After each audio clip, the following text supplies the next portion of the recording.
Halo, selamat pagi pemirsa Sakti TV. Bagaimana kabar Anda? Semoga Anda dan juga keluarga selalu dalam keadaan sehat. Senang sekali saya Agni Saraswati pada kesempatan kali ini bisa kembali menjumpai Anda di program Sehat Selalu yang tentunya akan menghadirkan informasi menarik seputar kesehatan. Dan pada kesempatan kali ini pemirsa, kita akan membawa tema yang sangat menarik, khususnya bagi orang-orang yang mungkin sedang atau ingin melakukan diet, yaitu defisit kalori dalam manajemen berat badan bersama narasumber dari Rumah Sakit Paru Manguharjo, Provinsi Jawa Timur. Seorang ahli gizi, masih muda, mbak-mbak cantik. Waduh, ini cocok banget ini untuk pemirsa yang ada di rumah. Nah, tapi sebelum itu saya mau bertanya terlebih dahulu kepada pemirsa, apakah Anda saat ini sedang berusaha untuk mengurangi berat badan atau mungkin sedang menjalankan diet?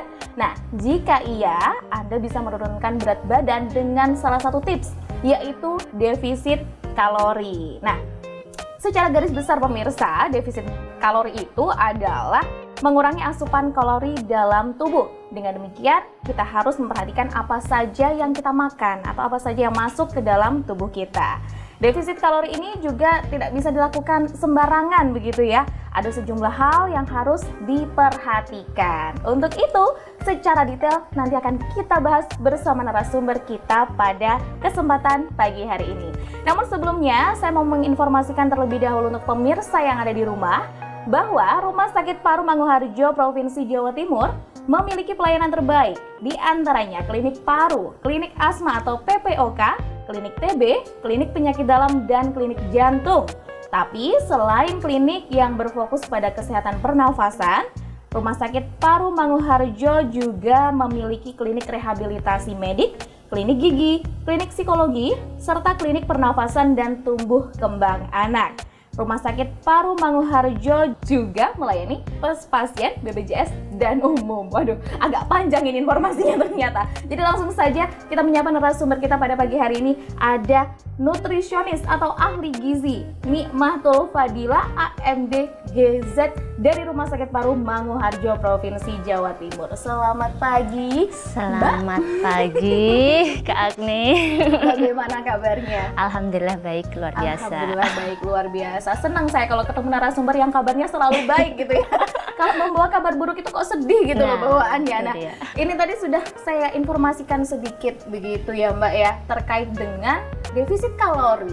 Tetapi sebelum kita membahas soal defisit kalori, ada yang perlu diketahui dulu mungkin untuk pemirsa. Saya sering sekali dengar istilah fat loss, weight loss. Apakah dua istilah ini? Mungkin bisa dijelaskan terlebih dahulu, silakan.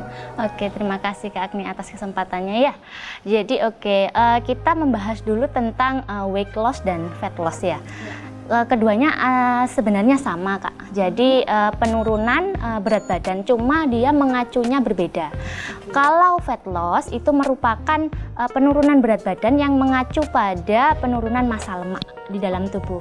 Sedangkan weight loss itu mengacu pada penurunan 3 massa tubuh. Yang pertama adalah massa otot, massa air, dan massa lemak. Jadi yang turun 3 massa ini.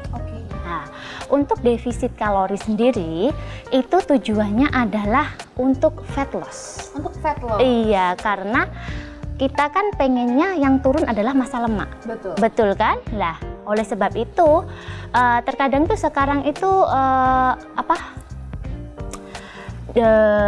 fenomenanya adalah banyak orang yang melakukan defisit kalori tapi salah jalan ya.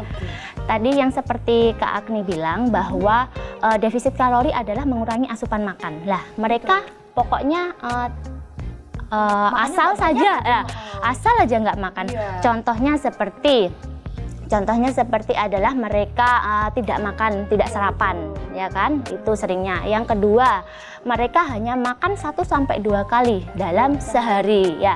Yang ketiga, mereka itu seringnya makannya sudah dikurangi, olahraganya pol-polan. Lah, itu. Terus kemudian ada juga yang modelnya mereka itu sudah defisit kalori tapi tidak mengimbangi dengan olahraga. Itu juga sering terjadi. Lah, betul yang mereka lakukan itu benar turun, tapi perlu dilihat yang turun itu apa dulu. Apakah massa lemaknya ataukah seluruh masanya. Karena kalau seluruh masanya, kalau untuk massa air itu tidak bagus karena akan beresiko dehidrasi. Kalau untuk massa otot, dia akan beresiko banyak hal karena otot di dalam tubuh kita tuh banyak fungsinya. Salah satunya adalah meningkatkan kebutuhan, meningkatkan pengeluaran energi. Jadi kalau massa otot juga ikut turun, maka ya energinya yang dibakar juga nggak bisa banyak. Seperti itu, Kak. Kan berpengaruh terhadap mungkin kondisi tubuh sendiri begitu ya. Betul. Kan kehidupan sehari-hari. Iya, begitu, betul. ya. Makanya itu tadi nggak boleh sembarangan. Iya, betul. Langsung konsultasi dengan ahlinya saja. Sip. Di MPM. Baik, kemudian defisit kalori seperti itu tadi. Kalau misalkan, apakah sebenarnya defisit kalori ini diperlukan oleh tubuh begitu?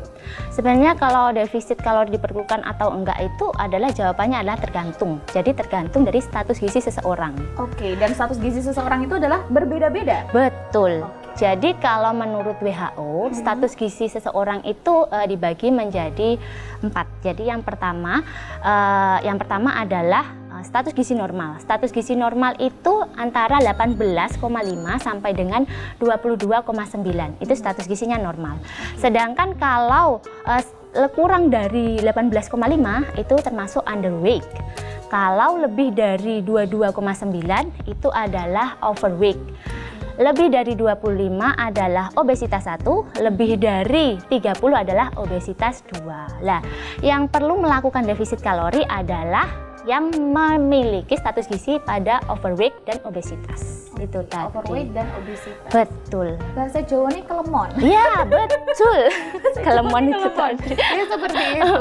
Ya benar, kalau mungkin secara garis besar kita lihat dari kasat mata saja sudah kelihatan ini perlu diet nih kayak gitu. Betul. Tapi diet ini pun ada aturannya lah. Aturan-aturannya. Bisa sembarangan begitu ya. Betul, Kak Agni. Kalau tadi maaf ada 4 tadi, apa tadi Mbak?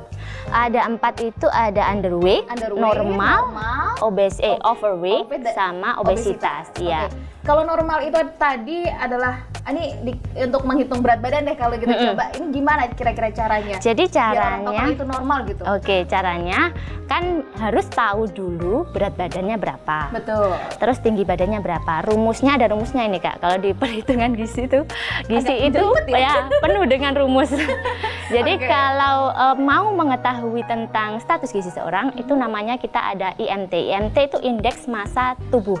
Lah itu dihitung berdasarkan berat badan dibagi tinggi badan dalam sentimeter dikalikan dikuadratkan.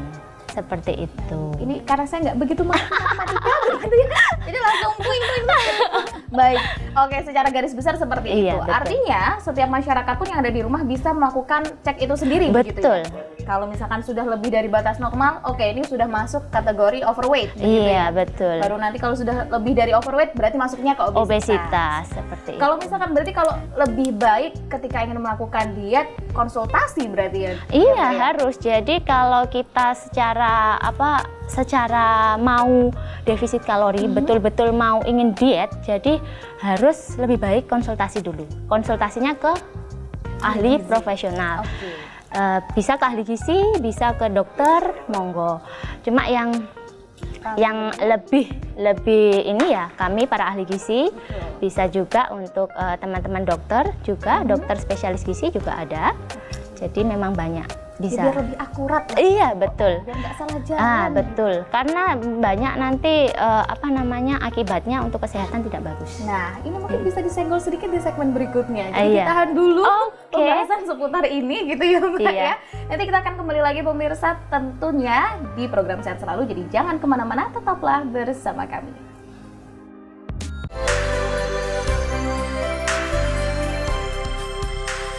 Terima kasih pemirsa Anda masih bersama kami di program Sehat Selalu, tentunya dengan narasumber kita pada pagi hari ini dari Rumah Sakit Paru Manguharjo, Provinsi Jawa Timur.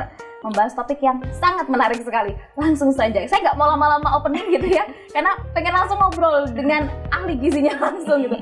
Ada ahli gizi atau nutrisionis Nikmatul Fadila. Langsung saja Mbak, tadi sudah membahas sedikit tentang kategori-kategori berat badan lah, kurang lebihnya begitu kalau mudahnya ya. Tapi ini mungkin yang perlu diketahui juga untuk pemirsa yang ada di rumah, kapan sih kira-kira waktu yang tepat untuk melakukan defisit kalori itu sendiri?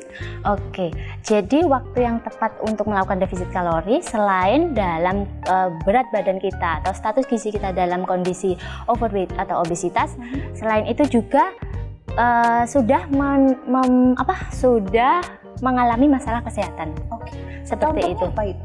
Contohnya biasanya klien-klien yang pernah saya tangani, Kak, jadi dia itu sudah punya masalah kesehatan seperti kolesterol tinggi, kemudian trigliserid tinggi, dan yang trigliserid sama hampir sama. Jadi bagian dari lemak, cuman dia beda.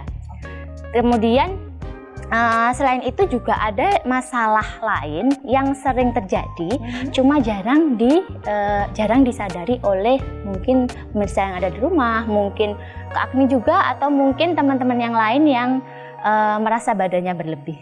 Kira-kira apa, Kak? Apa Mbak kira-kira? Jadi masalahnya adalah BAB yang tidak lancar. Sembelit? Iya, betul. Itu sering disepelekan. Jadi salah satu faktor iya, betul. Karena kalau BAB sudah tidak lancar berarti kan pencernaannya ada masalah. Betul kan? Lah, oleh sebab itu harus perlu untuk melakukan defisit kalori itu tadi. Karena seringnya itu begini, Kak, 5 hari baru BAB. Lah mereka kadang mikirnya pakai obat pencahar saja.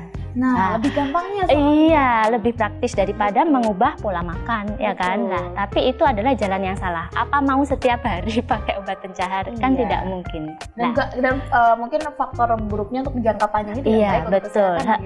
Bisa menyebabkan dehidrasi. Dehidrasi kalau tidak tertangani segera bisa menyebabkan kematian juga bisa. Seperti itu. Cukup ekstrim ternyata. Iya, betul. Banyak dampaknya kalau kita salah jalan dalam defisit kalori. Defisit kalori itu tadi. Tapi kemudian bagaimana itu Mbak cara menghitung defisit kalorinya? Yang benar ya. Yang benar terutama. Oke, jadi kalau defisit kalori sebenarnya adalah yang dihitung yang pertama adalah AMB. AMB itu angka metabolisme basal tubuh. Angka metabolisme basal tubuh itu apa?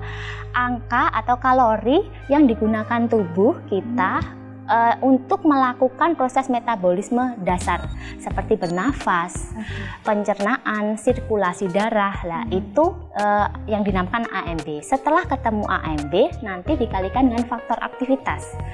Setelah itu ketemu TDEE namanya. TDEE itu total daily energy expenditure. Energi yang dihabiskan dalam sehari. Iya, betul. Intinya adalah energi yang dihabiskan dalam sehari. Lah, terus dari TDEE itu dapat dikurangi 500 sampai 1000 kilokalori untuk menghasilkan defisit kalori. Dengan catatan tidak boleh kurang dari AMB itu sendiri. Angka massa basal tubuh itu. Iya, itu tadi. Jadi memang agak ribet ya, Kak. Dikasih contoh aja ya. Oke, contoh. Kak Agni punya angka metabolisme basal 1100 contohnya ya. Terus sudah dikalikan faktor aktivitas, Kak Agni dapat TDEE-nya 1800, ya kan? Nah, ini mau dibawa ke defisit kalori, berarti dikurangi dengan 500 contohnya ya, Kak. Berarti Kak Agni perlu bisa defisit kalori 1300 kilokalori. Tidak boleh kurang dari angka metabolisme basal. 1300 kalori itu sudah aman karena kan AMB-nya Kak Agni tadi 1100 ya, betul. Kalau Kak Agni makan kurang dari 1100 itu tidak boleh. Seperti itu. Ya. Jadi kalau ditanya bagaimana, memang lebih tepat itu langsung tanya ke ahlinya. Iya, begitu betul. Ya Mbak iya, ya. Betul, supaya Kak. lebih pas itu tadi loh penanganannya. Kita pun juga kalau misalkan mau mengurangi atau melakukan defisit kalori itu juga tepat begitu loh. Berarti saya sedikit saya sedikit ulangin dulu ya. Tadi ada 4 jenis, ada normal, underweight, normal, overweight, dan obesitas. Berarti kalau misalnya underweight dan normal ini nggak perlu melakukan defisit kalori? Tidak perlu. Kalau kalau dalam kondisi normal perlunya hanya maintenance kalori saja. Jadi sesuai dengan berat badannya saat itu berapa. Terus kemudian kalau untuk yang underweight dia perlunya adalah surplus kalori, jadi penambahan kalori. underweight ini adalah mungkin bisa dikategorikan orang-orang yang terlihat kurus kan? Iya, gitu. betul. Nah itu tuh agak Kurang gizi. Apa? Kurang gizi. Kurang gizi. Iya, betul. Agak menyedihkan juga gitu ya. Karena maksudnya gini, artinya kan kurus pun juga tidak baik untuk tubuh begitu Betul, ya. Mereka iya. sudah under lah istilahnya. Iya, Pasti betul. yang pasan harusnya yang normal-normal Iya, saja. betul. Begitu. Dan kemudian untuk manajemen berat badan itu sendiri, itu Iya. apa sih Mbak sebenarnya? Jadi kalau manajemen berat badan itu adalah cara kita untuk melakukan, untuk mempertahankan berat badan kita dalam kondisi ideal atau status gizi kita normal. Status gizinya. Jadi seperti itu. Jadi manajemen berat badan ini sendiri dapat dilakukan melalui defisit kalori ini tadi. Oh, salah satunya. Iya, salah satunya. Manajemen badan, Iya. berat badan. Iya, jadi tetap harus mempertahankan kondisi tubuh kita dalam kondisi ideal atau status gizi yang normal seperti itu, Kak Agni. Oke. Nah, kalau defisit kalori ini apakah sama dengan diet? Sebenarnya kalau dikatakan sama beda. Jadi kalau diet sendiri itu adalah pengaturan pola makan. Pengaturan pola makan baik jumlah, jenisnya dan waktunya itu diatur sedemikian rupa dengan tujuan untuk peningkatan kesehatannya itu sendiri. Lah, kadang kan kita bisa kadang mendengar juga diet untuk pasien diabetes, Iya, ya, betul. diet untuk pasien hipertensi, ya. Jadi diet-diet itu diet-diet untuk penyakit itu juga termasuk dalam diet. Nah, untuk defisit kalori ini juga termasuk diet. Diet untuk orang-orang yang obesitas itu tadi. Biasanya disebut dengan diet rendah energi atau diet defisit kalori. Sama saja sebenarnya. Sama saja sih. Betul. Oke, kurang lebih seperti itu. Iya, lah betul. Ya. Tergantung fungsinya nanti mau yang mana nih. Kalau defisit kalori intinya tadi ada fat loss, ada weight loss itu ya. tadi. Kemudian cara kita melakukan defisit kalori ini yang tepat dalam manajemen berat badan itu yang seperti apa? Oke, jadi untuk defisit kalori yang tepat untuk dalam manajemen berat badan itu sendiri, yang pertama tadi yang sudah saya jelaskan ya, syaratnya tidak boleh defisit kalori kurang dari AMB itu tadi. Ya. Terus yang pertama itu, yang kedua adalah menyesuaikan komposisi nilai gizi. Nilai gizi di dalam kalori itu tadi. Nilai gizi ini di dalamnya ada lemak, karbohidrat dan protein. Nah, yang perlu dilakukan defisit kalori itu adalah pada lemak dan juga karbohidrat. Karbohidratnya. Yang untuk protein tidak disarankan untuk defisit kalori. Atau dikurangi lah. Perlu disarankan dikurangi. Betul. Karena kalau protein itu sendiri kan tadi sudah saya katakan bahwa dia mempunyai peran yang sangat banyak di dalam tubuh. Kalau kita kurangi, kerjanya akan tidak maksimal. Jadi yang perlu dikurangi adalah lemak dan karbohidrat itu tadi. Karbohidrat itu tadi. Iya. Mungkin ada informasi detail seputar itu? Iya, ada dong. Mungkin kita bahas di segmen berikutnya kalau begitu ya Mbak ya. Ditahan dulu informasinya. Jadi untuk pemirsa yang ada di rumah, jangan kemana-mana, tetaplah bersama kami di program Sehat Selalu.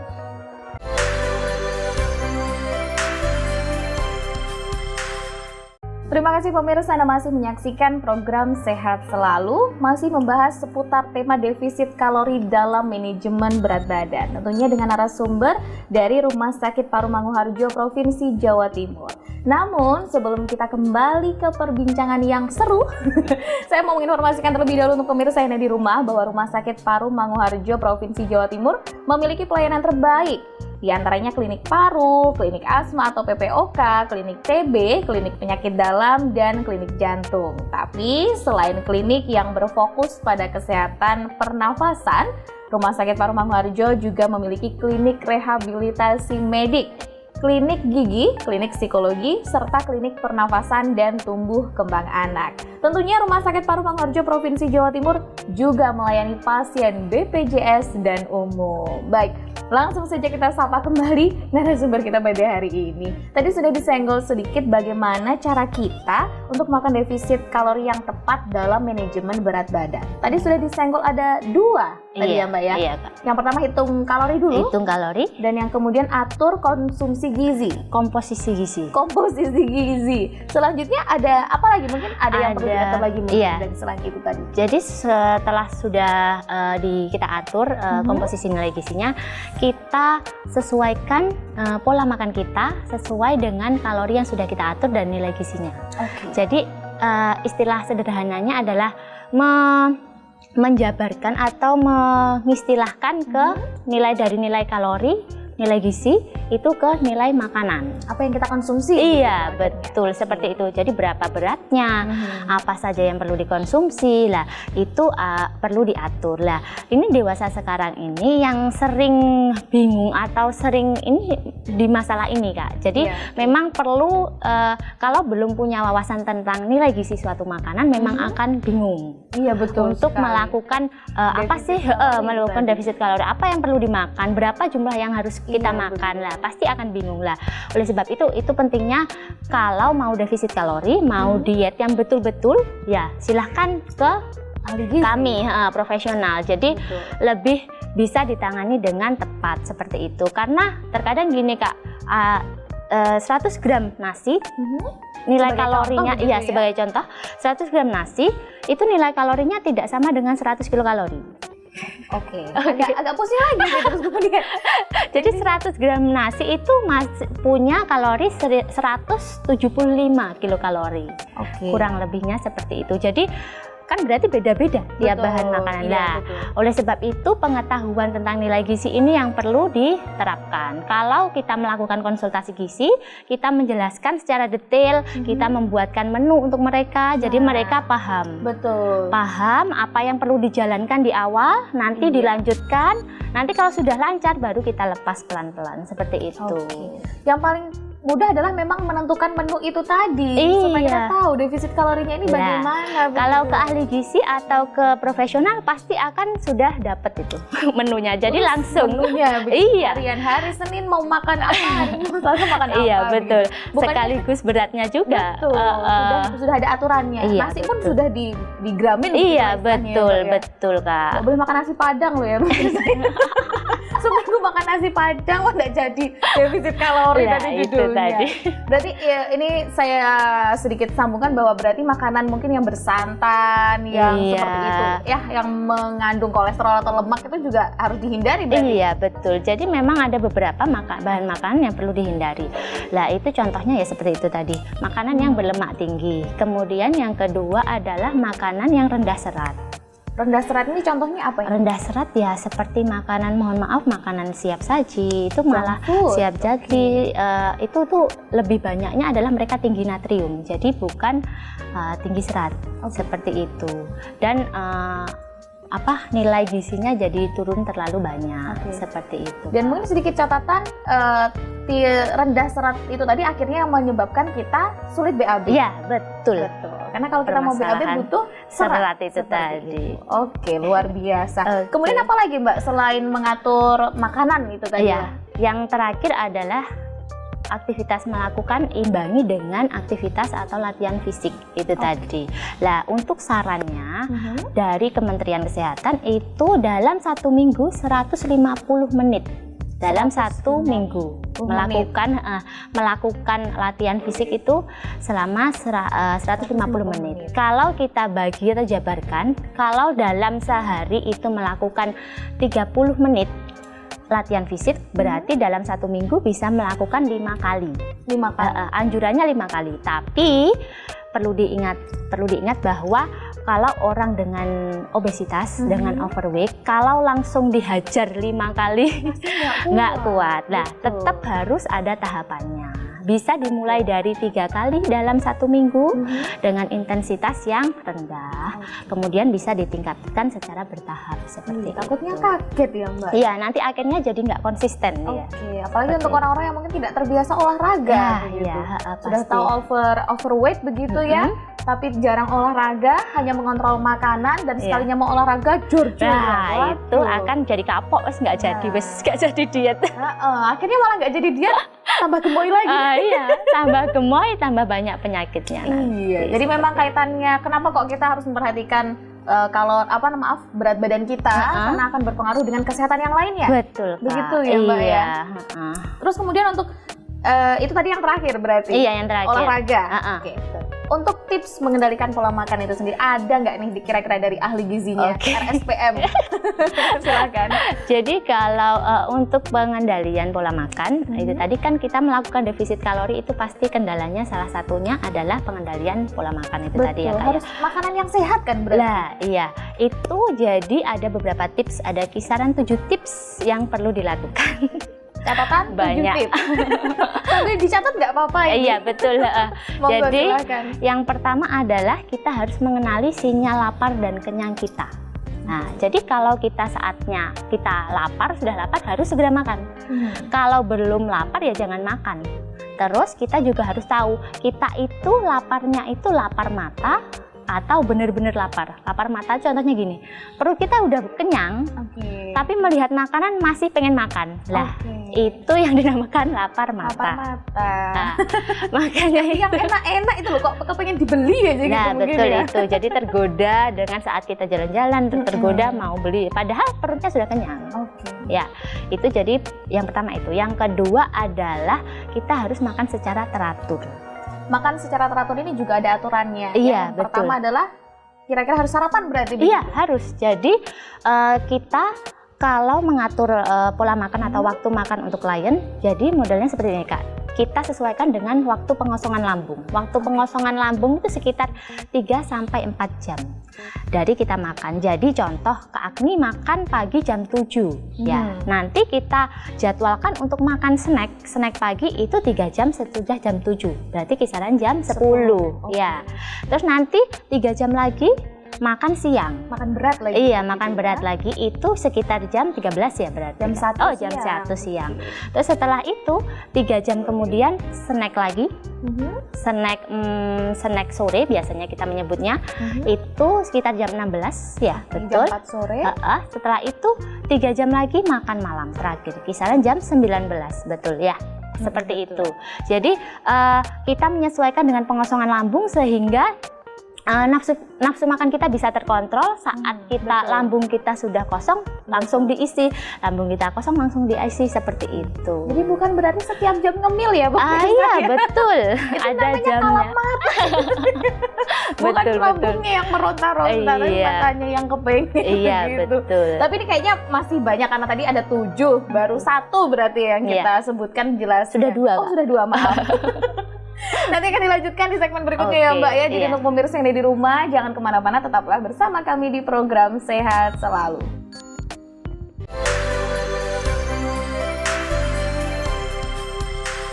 Terima kasih pemirsa Anda masih menyaksikan program Sehat Selalu. Tentunya pada kesempatan kali ini membahas tema yang cukup menarik ya. Bukan cukup menarik sebenarnya, sangat menarik karena akan memberikan tips kepada pemirsa yang ada di rumah yang ingin menjalankan diet atau mengurangi berat badan ya. Langsung saja kita kembali ke narasumber kita pada pagi hari ini. Tadi sudah dijelaskan sedikit apa tips untuk mengendalikan pola makan. Tadi ada 7 kurang lebih ya Mbak ya.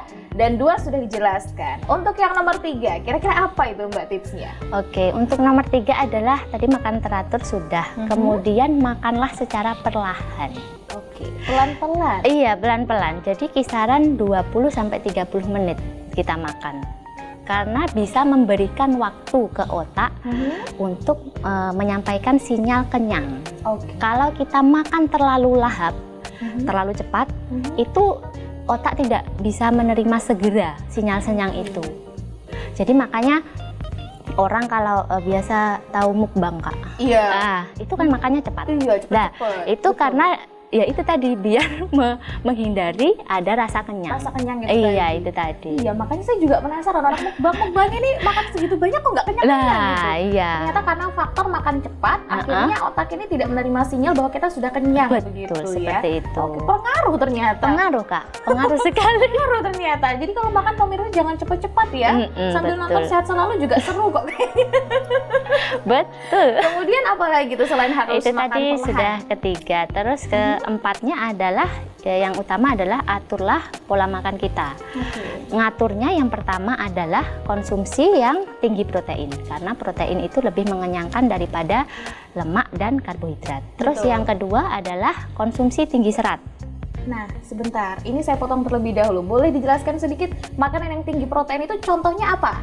Makanan yang tinggi protein ya lauk hewani Kak. Lauk hewani dan lauk nabati. Yang paling tinggi kandungan proteinnya itu ada di dada ayam. Dada ayam. Terus kemudian ada di telur juga tinggi.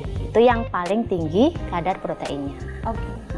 Terus selanjutnya di serat ya Kak ya. Iya, tinggi seratnya itu yang seperti apa? Kalau tinggi serat itu menurut angka kecukupan gizi 2019, kebutuhan serat orang dewasa laki-laki mau perempuan itu sekitar 25 sampai 37 gram dalam sehari. Nah, itu bisa dicukupi dengan mengonsumsi 3 sampai 4 kali sayuran, 3 sampai 4 porsi sayuran dan juga 2 sampai 3 porsi buah.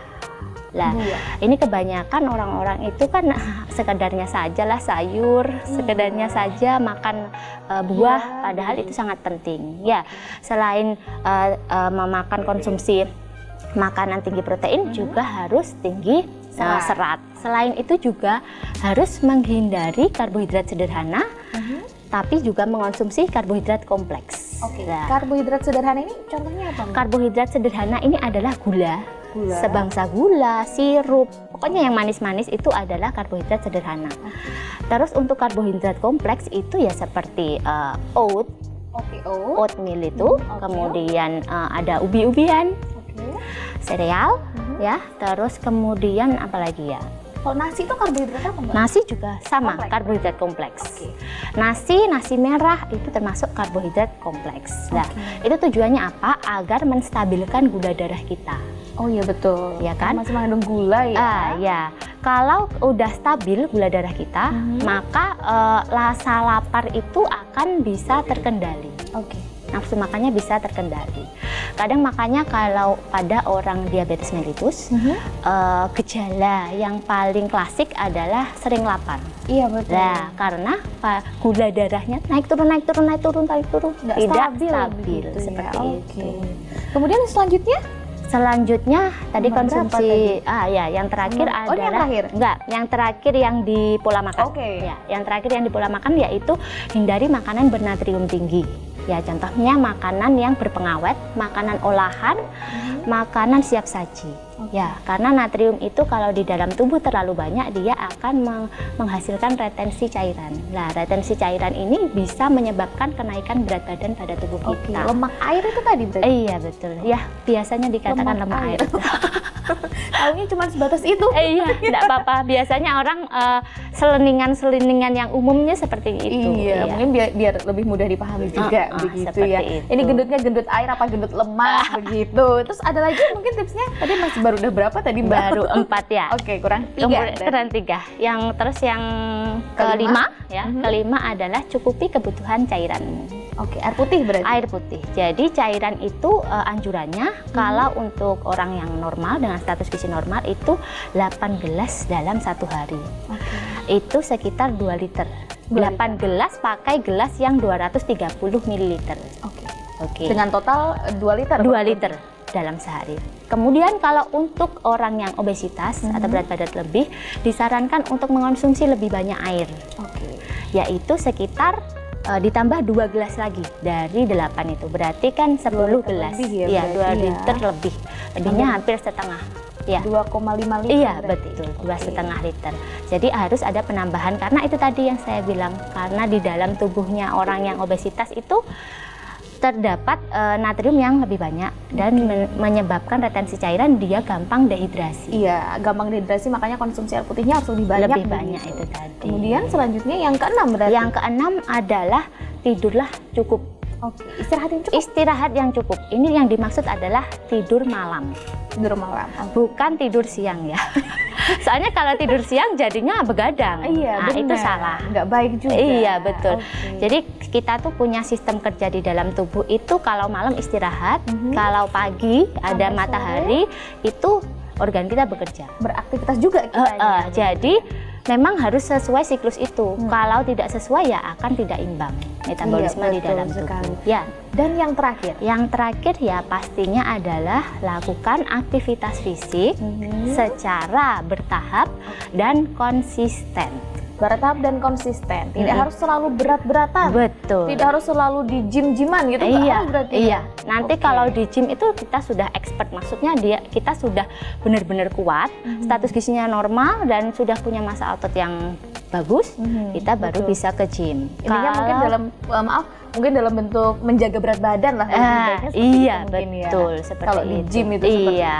Berarti nggak harus mahal-mahal sebenarnya defisit kalori itu, bisa kok, banyak tipsnya, banyak caranya kok. Langsung aja konsultasi ahli gizinya di RSPM Provinsi Jawa Timur. Betul, ketemu Kak. nanti sama Mbak Dila ya. Iya, komplit semua informasinya. Dan kemudian nih ada yang saya tertariknya dengan yang terakhir tadi, latihan fisik. Apakah ada tips latihan fisik yang memberikan efek positif dalam mengendalikan nafsu makan itu tadi? Oke, jadi ada tipsnya Kak. Jadi menurut Kementerian Kesehatan lagi nih ya, kita membahas Kementerian Kesehatan. Mengacunya memang ke sana. Iya, betul.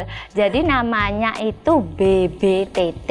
Ada singkatannya BBTT. BBTT itu apa? Yang pertama, baik, benar, terukur dan teratur. Baik, benar, terukur dan teratur. Oke. Nah, baiknya tuh seperti apa? Yang tadi saya singgung bahwa harus sesuai dengan kemampuan masing-masing dulu. Tidak boleh langsung, tidak boleh langsung, itu tidak boleh. Terus yang kedua, yang benar itu harus diawali dengan pemanasan dulu, gerakan inti baru pendinginan. Oke. Seperti itu. Jadi biar untuk menghindari cedera dan lain sebagainya. Betul. Ya. Terus kemudian Yang ketiga adalah terukur. Terukur ini adalah punya intensitas. Olahraga itu punya intensitas dan punya waktu dalam latihannya.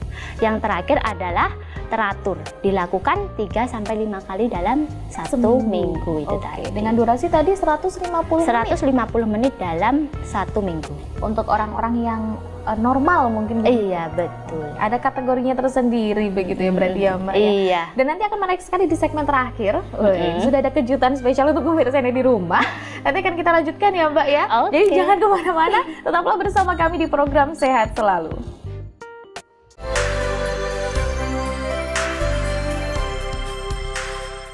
Terima kasih pemirsa, Anda masih menyaksikan program Sehat Selalu, tentunya dengan tema yang menarik yaitu defisit kalori dalam manajemen berat badan. Nah, tapi sebelum kita ngobrol lagi di segmen terakhir ini, saya ingin menginformasikan terlebih dahulu untuk pemirsa yang ada di rumah bahwa Rumah Sakit Paru Manguharjo Provinsi Jawa Timur memiliki pelayanan terbaik, di antaranya klinik paru, klinik asma atau PPOK, klinik TB, klinik penyakit dalam, dan klinik jantung.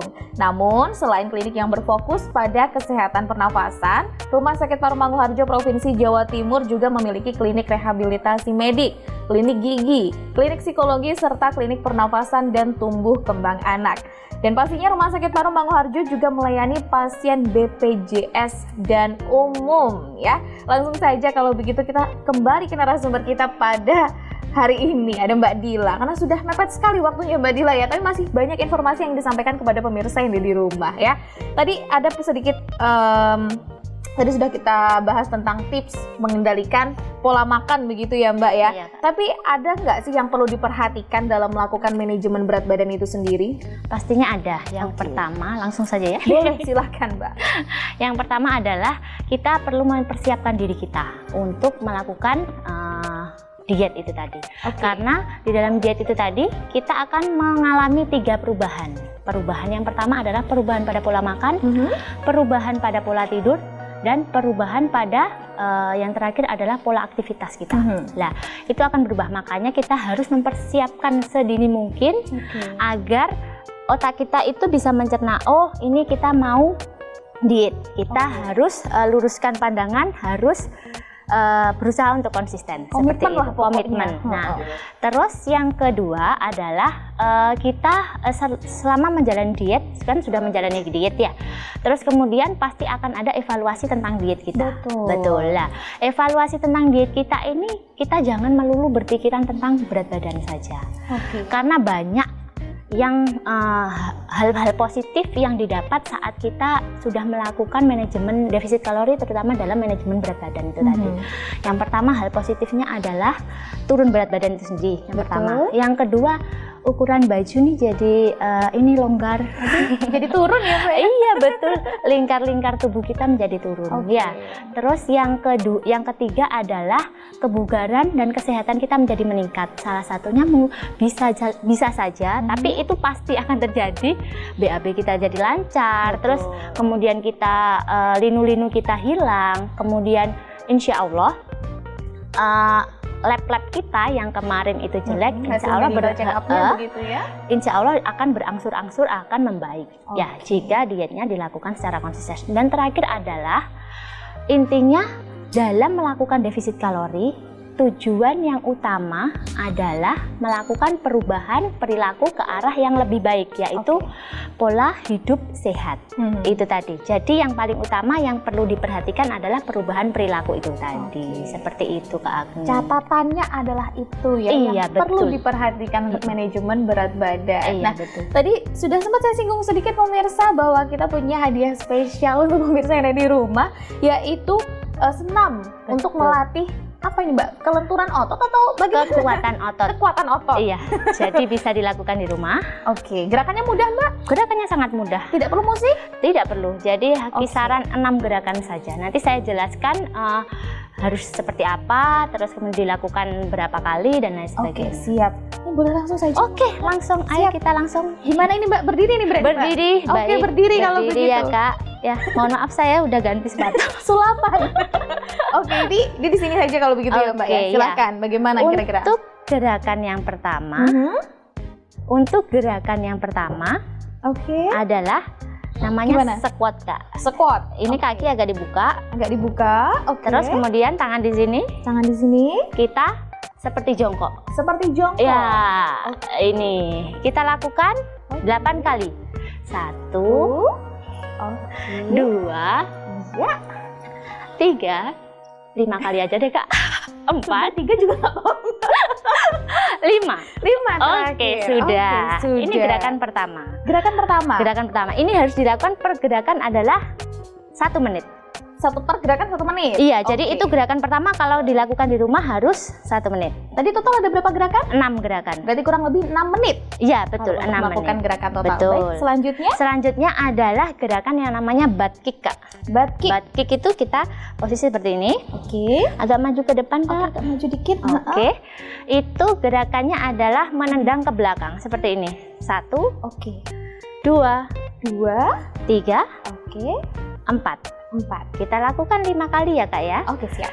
1, 1, 2, 2, 3, 3, 4, 4, 5. 5. Oke, cukup. Itu Itu 1 menit gerakan, juga. iya 1 menit. Itu gerakan 2. Gerakan ketiga adalah melebarkan kaki ke kanan dan ke kiri. Nah, ini dilakukan kan tadi 1 menit.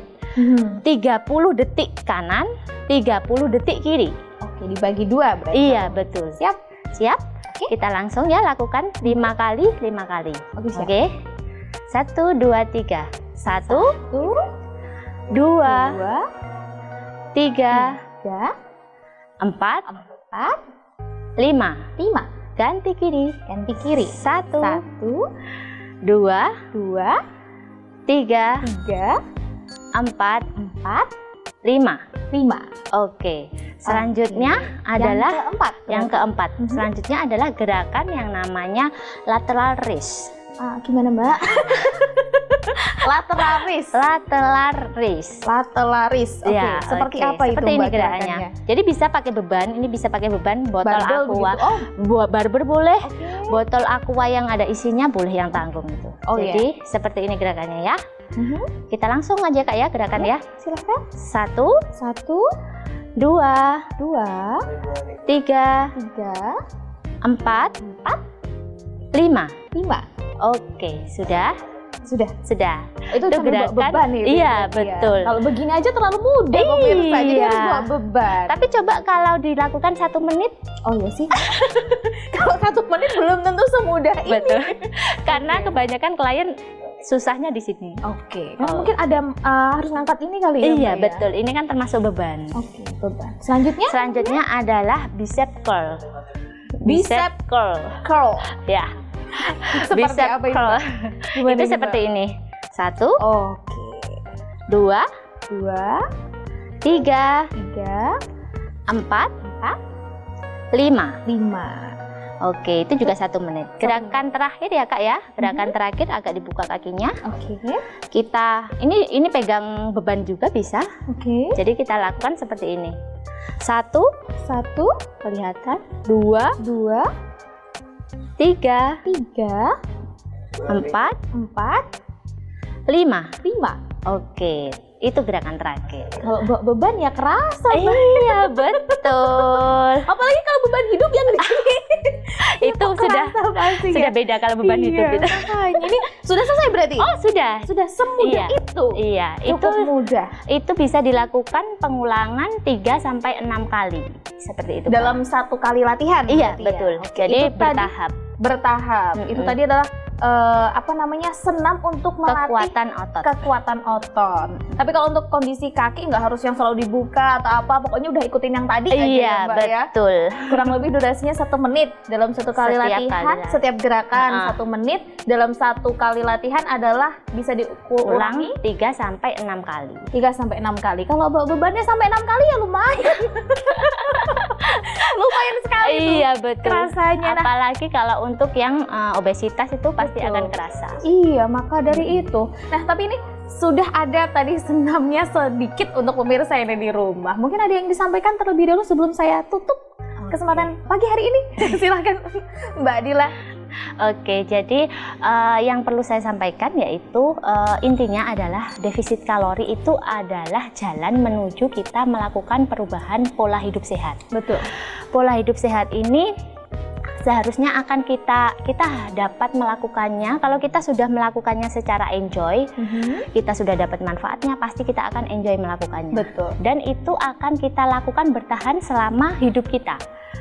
Harapannya seperti itu. Karena apa? Kalau kita sudah melakukan pola hidup sehat seumur hidup kita, itu investasi untuk kesehatan kita baik masa sekarang maupun masa depan kita. Oke, luar biasa. Jadi motivasi sebenarnya ya. Betul. Intinya melakukan defisit kalori itu Awal mulanya kita menuju gerbang kesehatan, pola Iya, hidup yang betul. lebih sehat lah, lebih baik pokoknya Betul, ya. Kak. Iya. Jadi untuk pemirsa yang ada di rumah yang mungkin sekarang setelah menonton tayangan ini sudah memiliki rencana, memiliki niatan untuk melakukan diet, langsung saja tancap gas menuju ahli gizinya Iya, ke betul. RSPM Rumah Sakit Paru Manguharjo Provinsi Jawa Timur. Terima kasih banyak sudah hadir di Iya, studio terima Sakti kasih ya TV Kak ya. pada pagi hari ini ya Mbak ya. Semoga nanti di kesempatan berikutnya RSPM bisa menghadirkan informasi-informasi yang menarik lagi terkait dengan kesehatan tentu saja ya. Iya. Dan terima kasih juga untuk pemirsa yang ada di rumah sudah menyaksikan program Sehat Selalu hingga tuntas selama 1 jam kurang lebihnya. Dan pastikan Anda selalu menyaksikan Sakti TV karena kami sudah hadir secara digital dan sudah hadir untuk memberikan berbagai macam program yang menarik untuk Anda. Saya Agni bersama seluruh kru yang bertugas pamit undur diri. Terima kasih. Sampai jumpa.